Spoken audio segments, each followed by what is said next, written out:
Hare Krishna. Hare Krishna. So reading from the Srimad Bhagavatam, yet again. Canto 4, Chapter 23, Text 27. Om Namo Bhagavate Vasudevaya. Om Namo Bhagavate Vasudevaya. Om Namo Bhagavate Vasudevaya. Text 27. In this material world, every human being has a short span of life, but those who are engaged in devotional service go back home, back to Godhead, for they are actually on the path of liberation. For such persons, there is nothing which is not available. Purport. In Bhagavad Gita, chapter 9, text 33, Lord Krishna says, Anityam asukham lokam imam prapya bhajasva mam.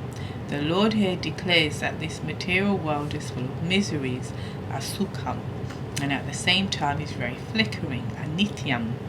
Therefore, one's only duty is to engage himself in devotional service. This is the best end to which human life can be put. Those devotees who are constantly engaged in the service of the lotus feet of the Lord achieve not only all material benefits, but also all spiritual benefits. For at the end of life, they go back home, back to Godhead. Their destination is described in this verse as Bhagavat Padam. The word Padam means abode, and Bhagavat means the Supreme Personality of Godhead. Thus, the destination of the devotees is the abode of the Supreme Personality of Godhead. Nice. Interesting.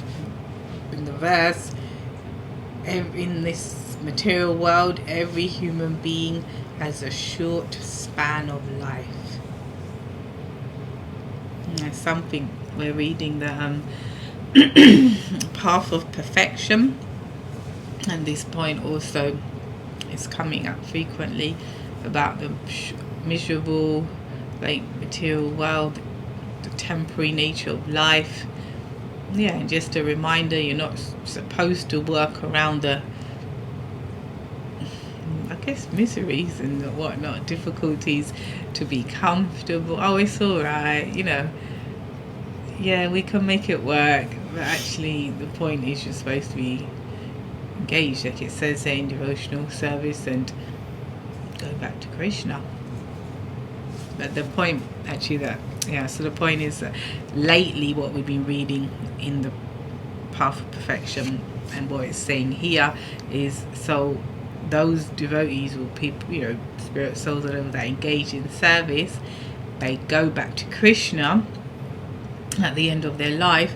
And what we were reading in Path of Perfection, my realization was there isn't enough impetus or desire, you're not compelled. When I read this, go back to Godhead, there isn't enough of that desire or want, because I'm not reading enough about the spiritual world or what's waiting for me at the other end. That's what I was having the realization when we're reading the other book.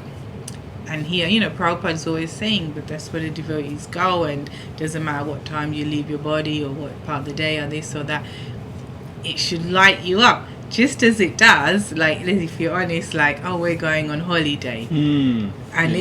And especially if it's a destination you're not so familiar with, makes it more exciting. And I'm not familiar with the spiritual world because I don't remember it, but I'm not excited by it. But if I go on a holiday, then I'm going to look up online, these are the things we can do, these are the different places you can eat, or the people, the culture, like that. So I was just thinking, you got to get into that, and you got to realize these are the people that are there, because there are people there waiting for you, as it were, people that are getting on with their lives there. And you better know who they are, otherwise you're not going there really, because you're not going to fit in. So it's interesting, that's where the devotees are going. That's the conclusion of all the service you're doing here and now.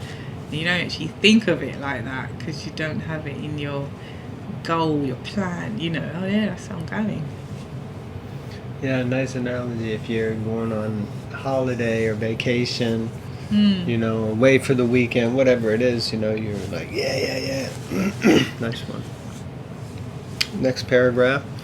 In this verse, the word Naishkarmyam, which means transcendental knowledge, is also significant. Unless one comes to the platform of transcendental knowledge and offers devotional service to the Lord, one is not perfect. Generally, the processes of Gyan, Yoga, and Karma are executed life after life before one gets a chance to render pure devotional service to the Lord. This chance is given by the grace of a pure devotee, and it is in this way only that one can actually attain liberation. In the context of this narration, the wives of the demigods repented because although they had the opportunity of a birth in a higher planetary system, a lifetime spanning millions of years, and all material comforts, they were not as fortunate as Prithu Maharaj and his wife, who were actually surpassing them. In other words, Prithu Maharaj and his wife scorned promotion to the higher planetary systems and even to Brahmaloka because the position which they were attaining was incomparable. In Bhagavad Gita 8.16, the Lord affirms, Abrahma bhuvana loka punar abartino arjuna. From the highest planet in the material world to the lowest, all are places of misery, wherein repeated birth and death take place. In other words, even if one goes to the highest planet, Brahmaloka, he has to return to the miseries of birth and death. In the 9th chapter of the Gita, 9.21, Lord Krishna also asserts, Tetam bhuktva swarga lokam vishalam, shine punye martya lokam vishanti. When they have thus enjoyed heavenly sense pleasure, they return to this mortal planet again. Thus, after exhausting the results of pious activities, one has to come again to the lower planetary systems and begin a new chapter of pious activities. It is therefore said in the Bhagavatam 1.5.12, Naishkarmyam apyachuta bhavavarjitam. The path of liberation is not at all secure unless one attains the devotional service of the Lord. Even if one is promoted to the impersonal Brahmajyoti, he runs every chance of falling down into this material world. If it is possible to fall down from the Brahmajyoti, which is beyond the higher planetary systems in this material world, then what can be said of the ordinary yogis and karmis who can only be elevated to the higher material planets? Thus the wives of the denizens of the higher planetary systems did not very much appreciate the results of karma, jnana, and yoga. Interesting. So in the purport, Prabhupada is really bringing out the mood, mentality, and consciousness of these heavenly damsels, who basically, it sounds like, are a little bit envious, little bit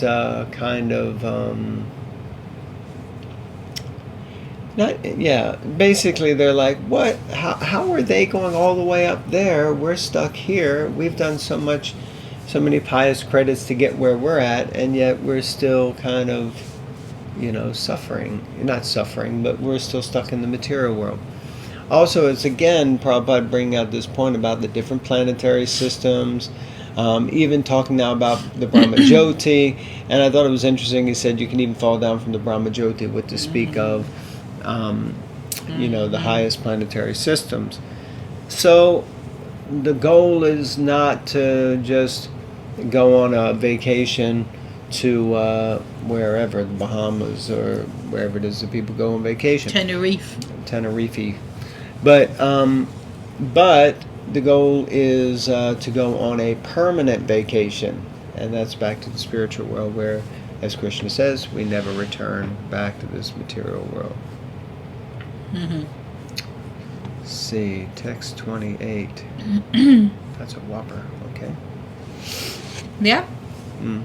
Text 28. Any person who engages himself within this material world in performing activities that necessitate great struggle, and who, after obtaining a human form of life, which is a chance to attain liberation from miseries, undertakes the difficult tasks or fruitive activities, must be considered to be cheated and envious of his own self.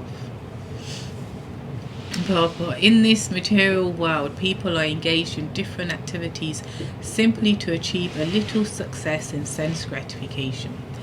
The karmis are engaged in performing very difficult activities, and thus they open gigantic factories, build huge cities, make big scientific discoveries, etc. In other words, they are engaged in performing very costly sacrifices in order to be promoted to the higher planetary systems. Similarly, yogis are engaged in achieving a similar goal by accepting the tedious practices of mystic yoga. Jnanis are engaged in philosophical speculation in order to gain release from the clutches of material nature. In these ways, everyone is engaged in performing very difficult tasks simply for the gratification of the senses. All of these are considered to be engaged in sense gratificatory activities or vishaya, because they all demand some facility for material existence. Actually, the results of such activities are temporary. As Krishna himself proclaims in Bhagavad Gita 7.23, Antavatu palam tesham, the fruits of those who worship the demigods are limited and temporary. Thus, the fruits of the activities of the yogis, karmis, and jnanis are ephemeral.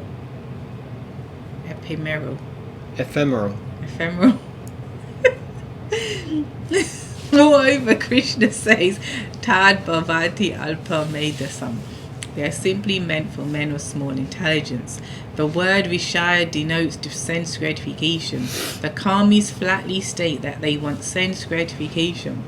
The yogis also want sense gratification, but they want it to a higher degree. It is their desire to show some miraculous results through the practice of yoga. Thus, they strive very hard to achieve success in becoming smaller than the smallest or greater than the greatest, or in creating a planet like Earth, or as scientists by inventing so many wonderful machines. Similarly, the jnanis are also engaged in sense gratification, for they are simply interested in becoming one with the Supreme. Thus, the aim of all these activities is sense gratification to a higher or a lower degree. The bhaktas, however, are not interested in sense gratificatory practices. They are simply satisfied to get an opportunity to serve the Lord. Although they are satisfied in any condition, there is nothing they cannot obtain because they are engaged purely in the service of the Lord. There's a lot there, wasn't there? Mm-hmm. There's so much to say.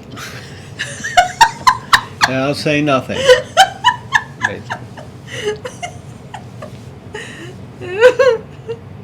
I forgot what I was going to say. Oh my Lord. What was it? Something about performing activities, it's temporary. Oh, God. Oh, there you go. Oh, there you go, Krishna's. Oh, yes, okay. Demigods. So, worshipping demigods, the fruits of this are limited and temporary. Yeah, it's interesting. Anyway, that stood out for me more. Other things, but that did again. It's interesting because you apply it to what you've experienced in your own life and that. So yeah, I wasn't. I mean, not for myself, my parents, but a lot of the relatives we had is quite a common thing in London anyway. That you have newsagents. For the most part, that's what they had, newsagents, and they always. And you can obviously, and they work very hard. So they're very materially nicely situated, but my memories are always of very diligently worshipping Lord Shiva, Lakshmi and Ganesh. Yeah. And in a way, like it's dependent.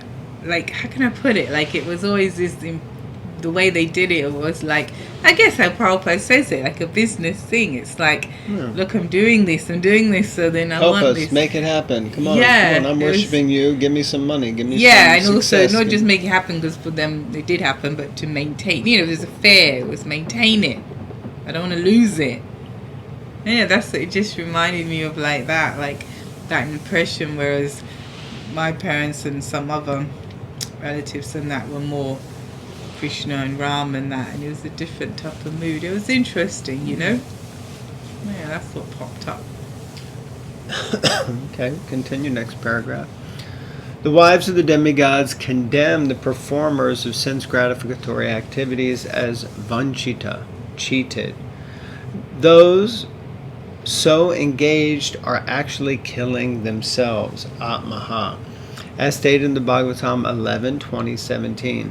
Nrideham adyam sulabam sadurlabam plavam sukhalpam guru karnadaram mayanukulena nabaswateritam puman bhavabdim nataret saatmaha. When one wants to cross a large ocean, he requires a strong boat. It is said that this human form of life is a good boat by which one can cross the ocean of nescience. In the human form of life, one can obtain the guidance of a good navigator, the spiritual master. One also gets a favorable wind by the mercy of Krishna, and that wind is the instructions of Krishna. The human body is the boat, the instructions of the Lord are the favorable winds, and the spiritual master is the navigator. The spiritual master knows well how to adjust the sails to catch the winds favorably and set the boat to its destination. If, however, one does not take advantage of this opportunity, one wastes the human form of life. Wasting time and life in this way is the same as committing suicide. So this is atmaha, spiritual suicide, which means basically we've been given this body. We've come to the point of understanding Krishna is with us and has given us the scriptures to guide us, and that Krishna has also sent the spiritual master to directly guide us and navigate us. And it behooves us, as they say, which I'd need to look at the etymology of that word, behoove. But anyway, it does us credit and makes sense for us to take advantage of that and actually make spiritual advancement and not waste it. Because if you waste it, you may as well just commit spiritual suicide. Final paragraph. The word labdavapavagyam is significant in this verse. Because according to Jiva Goswami, apavagyam, or the path of liberation, does not refer to merging into the impersonal Brahman, but to salok yadi siddhi, which means attaining the very planet where the Supreme Personality of Godhead resides. There are 5 kinds of liberation, and one is called sayujya mukti, or merging into the existence of the Supreme, or the impersonal Brahman effulgence. However, since there is a chance of one's falling down again into the material sky from the Brahman effulgence, Srila Jiva Goswami advises that in this human form of life, one's only aim should be to go back home, back to Godhead. The words savanchita indicate that once a person has obtained the human form of life, he is actually cheated if he does not make preparations to go back home, back to Godhead. The position of all non-devotees who are not interested in going back to Godhead is very lamentable, for the human form of life is meant for executing devotional service and nothing else. Wow, when I was reading that, when I got to the point where it says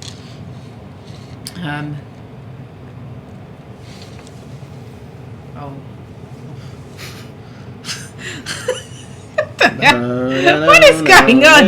The words indicate that a person...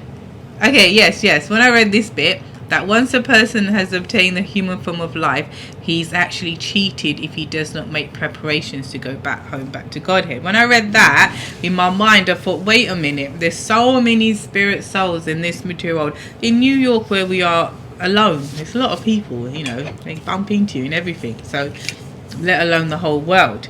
And I was thinking, how many people know about Prabhupada's teachings, or even any other path on the Gaudiya tree or whatever, Chaitanya tree?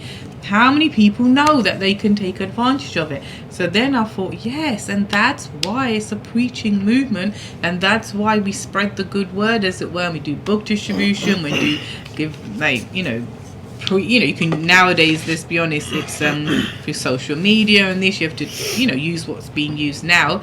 I realized, yeah, that's the responsibility that we all have who've got this mercy, because as Prabhupada says, it's a waste of a human form of life, and you've cheated yourself. At least give people the opportunity to say, well, I want to cheat myself. Does that make sense? You know, like if someone's going to like a casino and gambling, it's like, you're going to lose all your money. Yeah, but I choose to lose all my money, whatever. It's like, at least give people the opportunity. That's what came in my mind first of all, that how many people know about it. Like, we were just on the morning program, the ratio of who's there and who's not there, you know. But those people who know, like, if those people know, meaning us, yeah, whatever we can do in our capacity, we need to spread this good word that Prabhupada has brought here and to us, and that, so that they can not be cheated. Beautiful. All right. It's true. And that we should cut that little section out right there and just post it. That is like the preaching mission, you know. Oh, okay. Yeah. Thank you. All right, Hare Krishna, everyone. Thank you so much. Have a beautiful day, and please read the Bhagavatam. Actually, I think you'll be watching this on it'll Wednesday. It'll be after Nityananda Trayodasi. So we hope you had a great Varaha Dwadasi. Today it's Ekadasi for us. We're fasting for Varaha Day, and you miss Varaha Dwadasi and Nityananda Trayodasi. So I think next festival after that is Bhaktisiddhanta Saraswati Thakur, and then Gaur Pranim not long after that. Yeah. Hare Krishna. Hare Krishna.